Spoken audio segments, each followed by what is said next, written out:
Hello friends, അങ്ങനെ ഷോപ്പൊക്കെ അടച്ചു, വീട്ടിലെത്തി, ഫ്രഷായി. ദാ ഇങ്ങനെ വീട്ടിൻ്റെ ഫ്രണ്ടിൽ വന്നിരുന്നു. 9:56 ഇനി കുറച്ച് നേരം ഇവിടെ ഇങ്ങനെ ഇരുന്ന് കുറച്ച് വീഡിയോസൊക്കെ ചെയ്തിട്ട് പോയി കിടന്നു ഉറങ്ങും. പിന്നെന്താ, ഇന്ന് അത്യാവശ്യം കുഴപ്പമില്ലാത്ത കച്ചവടം ഉണ്ടായിരുന്നു, സെയിലുണ്ടായിരുന്നു, കുഴപ്പമില്ലായിരുന്നു. ഞായറാഴ്ച ആകുമ്പോൾ ഇത്തിരി സെയിലുണ്ടാവും. അങ്ങനെ കുഴപ്പമില്ല. പിന്നെ കുറേ കസ്റ്റമറൊക്കെ എനിക്ക് കുറച്ച് സബ്സ്ക്രൈബൊക്കെ ചെയ്ത് തന്നു, വീഡിയോസൊക്കെ കാണാമെന്ന് പറഞ്ഞ് സപ്പോർട്ട് ചെയ്യുന്ന എല്ലാ എൻ്റെ നല്ല സുഹൃത്തുക്കൾക്കും എൻ്റെ നന്ദി.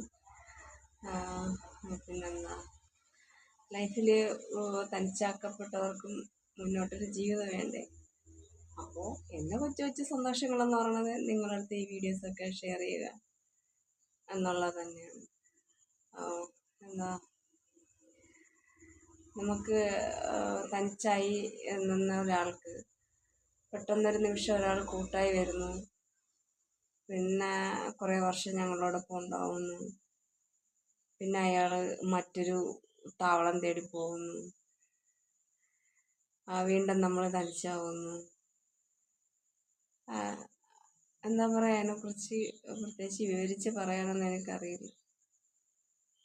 അപ്പോൾ എനിക്ക് മനസ്സിൽ തോന്നിയ, നമുക്ക് ആവശ്യമില്ലാത്ത വ്യക്തിയുടെ ജീവിതം നമ്മൾ ഇല്ലാതാക്കാൻ പോകരുത്. അവർ ജീവിച്ചോട്ടെ എന്ന് വെക്കുക അല്ലേ.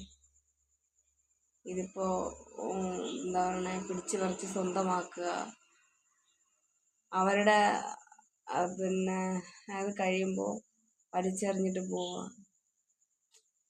എന്താ പറയുക,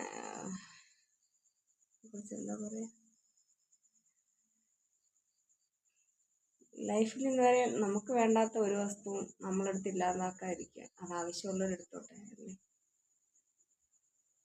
അപ്പം പിടിച്ചു പറിച്ച് സ്വന്തമാക്കുക, അല്ലെങ്കിൽ വലിയൊരു യുദ്ധം നടത്തുക, അല്ലെങ്കിൽ വിടക്കാക്കി തനിക്കാക്കുക എന്ന് പറയില്ലേ, അതേപോലെയൊക്കെ ചെയ്തിട്ട് ലാസ്റ്റിൽ മറ്റൊരു താവളം തേടി പോവുക, ഒരാളുടെ ജീവിതം ഇല്ലാണ്ടാക്കിയിട്ട് വേറൊരാൾക്ക് ജീവിതം കൊടുക്കാൻ പോവുക.